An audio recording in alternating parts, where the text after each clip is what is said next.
Well, thank you very much for such a warm welcome, and it's a privilege really to follow what Pragna's opening address, which was so wide-ranging and thought-provoking. It's wonderful to be here and to share a platform with two such amazing women and with our facilitators, and I pay tribute to the bravery of people at UCL in holding this conference.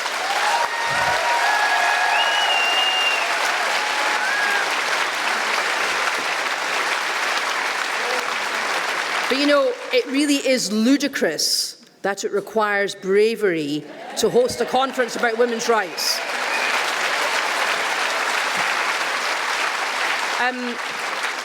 I was listening, some of you may have listened to Women's Hour or caught it on the podcast when they talked about the conference 50 years ago, which we're marking the anniversary of today. That was at Ruskin College in Oxford in February 1970. And last night in Edinburgh, I was at a Bollocks to Brexit party at a friend of mine who, at that time, her father was the principal of Ruskin, and she was just a wee girl. And I asked her if she remembered the conference, and she didn't, because she was too young. But she phoned her big sister to see if her big sister remembered it, and she did. And she said it was an amazing atmosphere, very busy, and at one point everybody had decamped to Oxford Student Union. And I'm sure we'll all be decamping later at some point for a drink. But I was reflecting on what I was doing in February 1970 when I would have just been a toddler. And I remember at that time we lived on a hill, and one of my favourite pastimes was to get all my mum's tins of beans and other things out of the cupboard and roll them out under the garden gate off down the hill, which I suppose was an early protest against patriarchy. But you know, I was very fortunate in the way I was brought up by my parents. Although my mum is, and she's still with us, my parents were both very fervent Catholics. There was no gender stereotyping in my upbringing at all. And while my little sister was doing ballet dancing, I was doing tap dancing, and I got a cowboy's outfit and a train set and all the things I wanted as a little girl. And really, as I went through childhood, I went to a girls' school, and I think I led quite a sheltered childhood because I felt very empowered as a girl. But my first shock came when I went to university, and I realised how belittling and marginalising some men, not all men, but some men could be to women's voices. But equally at university, I had a very positive experience because I came out as a lesbian at university, and at that time, although it was a bit scary being gay, the lesbian and gay movement was very vibrant. And we were very united in the struggle against Section 28. And we were also very united, lesbians, in supporting our gay brothers, many of whom were suffering and dying as a result of the AIDS crisis. And one of my oldest friends, who's fortunately still with us, a man called John, who's now a very distinguished professor at Edinburgh University, he and I spent a lot of time together, and I was always nervously watching him for the manifestation of anything that might suggest that he had the virus. And I remember one time he had a little black mark on the back of his hand, and I was absolutely convinced it was the Kaposi's sarcoma, so I got all my courage up to ask him what it was.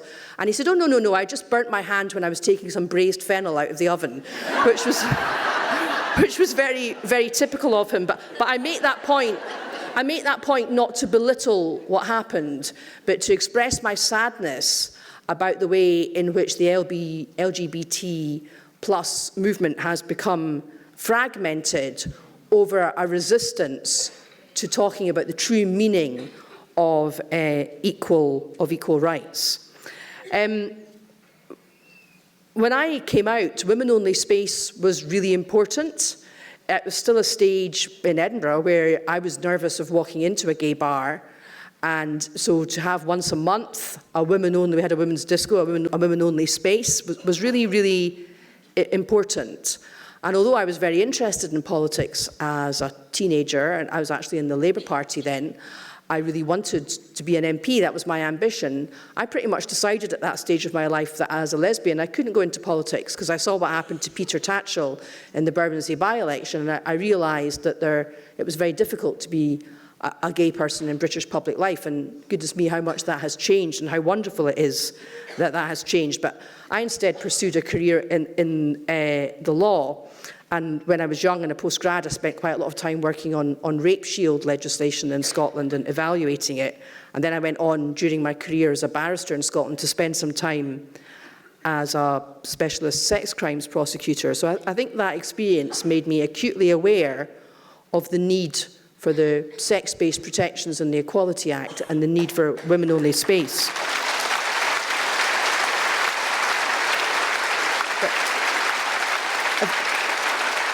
Eventually, in my 40s, I ended up going into politics, and I was first elected as an MP just under 5 years ago.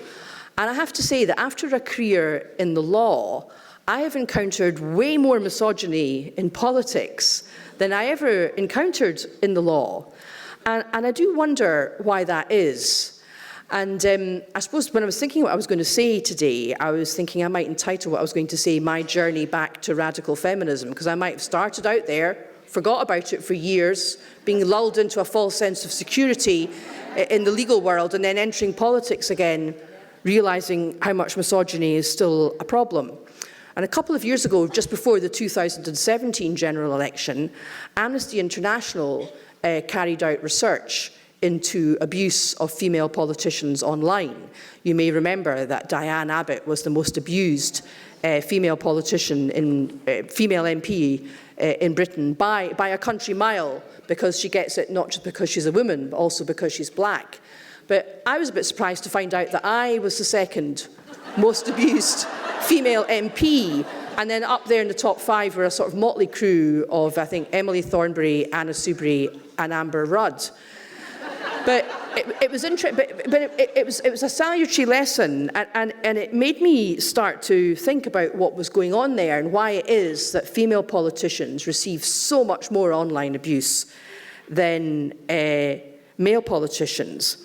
And then last year, the Joint Committee of Human Rights, which was a joint committee of the Lords and the Commons, which monitors legislation for human rights compliance and also carries out inquiries across a broad field. Harriet Harman, who's the chair of that, we just decided we'd hold an inquiry into freedom of speech, democracy, freedom of speech and freedom of expression. And as part of that, we had a panel focusing on abuse of female politicians online.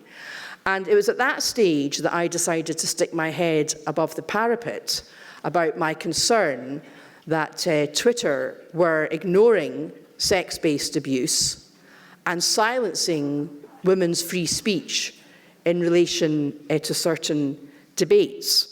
And I discussed it very carefully with my office manager, who's a bloke, about how I would do this, and we prepared a statement I would make before I started my questioning of a Twitter executive, a statement that I would make which was I believed in trans rights, I believe in equal rights for trans people, I believe in equal rights for everyone. I abhorred any abuse of trans people on Twitter, but I was going to ask questions about abuse of women and the silencing of women. And I went through a number of questions with the Twitter executive when I focused on the phenomenon whereby people like Helen Lewis, who was then at the New Statesman, and Caroline Criado Perez were receiving a huge amount of abuse on Twitter, including death threats and very abusive memes and films being sent to them. Complaints were being made, and Twitter was saying this didn't violate their code of conduct. But if women went online and said women don't have penises, or male violence is a problem, that was somehow offensive and was taken down. And I think it's fair to say I got some pretty mealy-mouthed answers from the Twitter executive, and I'm still following up on them. But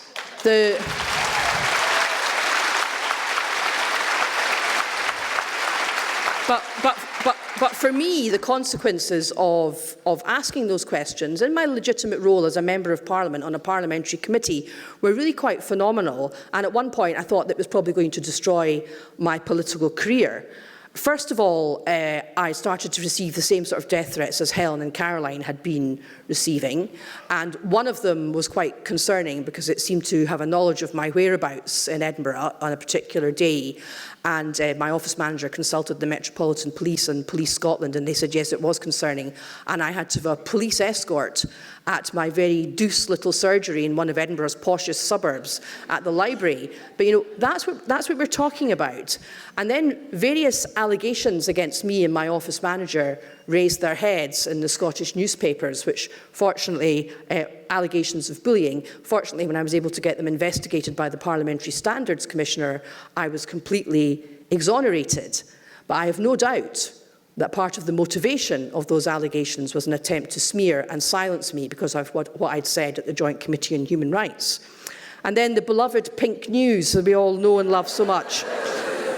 But sadly, seriously, it makes me sad because I remember in the 80s, the pink paper was the fulcrum of the gay community across the United Kingdom. And now we have the pink news, which seems to be run by a number of privileged young men and deeply misogynistic. But the pink news published an article saying that I was being investigated for homophobia, which was just so ludicrous. And I'm glad to say that, as you may know from my public profile, I've become quite a litigious person since I left the law. I successfully sued them for what we call defamation in Scotland and received damages.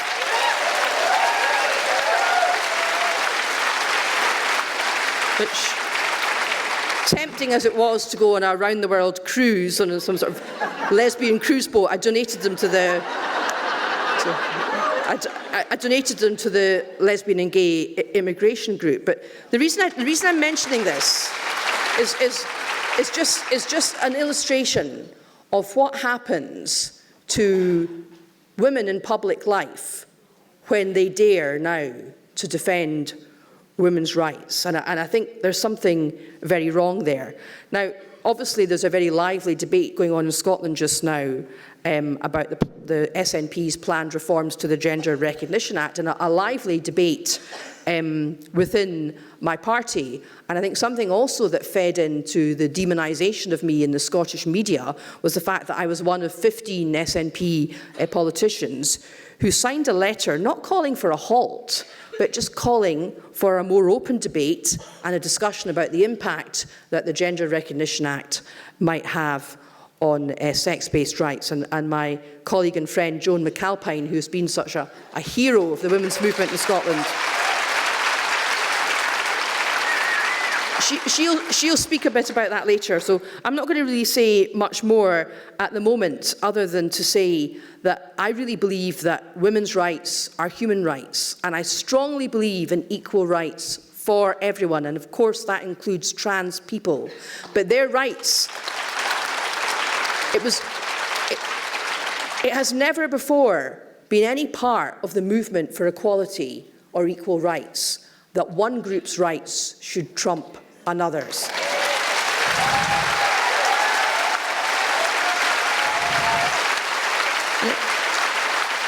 And I also say this, one of the most important human rights is freedom of speech and freedom of assembly, which we're enjoying today despite the protest outside. And I think obviously, I belong to a political party on the left, and many of us here today will be of the left. But it's been striking to me how people on the right are much more vocal in their defence of free speech than people on the left. And, you know, that really needs to change. And I hope that's one thing that comes out of today. Thank you.